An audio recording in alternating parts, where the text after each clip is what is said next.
আসসালামু আলাইকুম ওয়া রাহমাতুল্লাহি ওয়া বারাকাতুহু। আলাকসা আলাকসা জিন্দাবাদ জিন্দাবাদ, ফিলিস্তিন ফিলিস্তিন জিন্দাবাদ জিন্দাবাদ, আলাকসা আলাকসা জিন্দাবাদ জিন্দাবাদ, ফিলিস্তিন ফিলিস্তিন জিন্দাবাদ জিন্দাবাদ।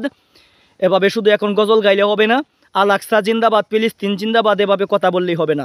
আসুন ভাই, আমরা যে যতটুকু পারি ততটুকু সমর্থন দিয়ে, ততটুকু অর্থ দিয়ে আমরা বড় বড় তহবিলগুলিকে আমরা হুঁশিয়ার করি, সাবধান করি, যেন তারা যেন গ্রামে গঞ্জে হেঁটে হেঁটে, গ্রামে গঞ্জে লুক লাগিয়ে লাগিয়ে অর্থগুলি নিয়ে, আমাদের ছোটো ছোটো টাকাগুলি নিয়ে যেন একদিন 1 কোটি 2 কোটি টাকা যেন ফিলিস্তিনে পাঠানো হয়, লক্ষ লক্ষ টাকা হয়ে যেতে পারে মুসলমানদের দান।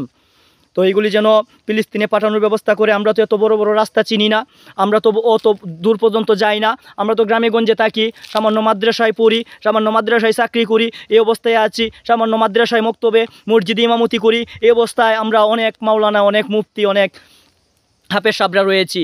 তো যারা হাফেজ সাহেব, মাওলানা সাহেব, বড় বড় স্কলার, আজহারি সাহেব এবং আপনার মিজানুর রহমান আজহারি সাহেব এবং হাফিজুর রহমান সিদ্দিকী সাহেব, এরপরে কি সৈয়দ আশরাফি সাহেব, এরপরে কি সিলেটের অলিপুরি সাহেব, এরপরে হচ্ছে চরমনের পীর সাহেব, আল্লামা মামুনুর সাহেব, মিজানুর আজহারি সাহেব, ওদের মতো ব্যক্তিরা আসুন, আবু তোহান আদনান সাহেবের মতো ব্যক্তিরা আসুন, আপনারা তহবিল গঠন করুন।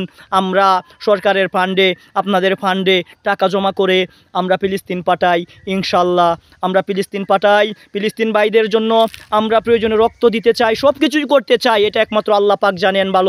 আমরা সকলেই, আমরা সকল মুসলমানদের অন্তর কাঁদে, মুসলমানদের জন্য মুসলমানদের অন্তর কাঁদে, ইনশাল্লাহ অবশ্যই কাঁদে, অবশ্যই কাঁদে, অবশ্যই কাঁদে।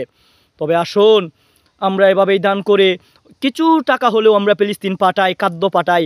ভাই ওরা ঘাস খাচ্ছে, ভাই ওরা ঘাস খাচ্ছে, ঘাস খেয়ে মারা যাচ্ছে ভাই, ভাই বোমার আঘাতে মারা যাচ্ছে ভাই।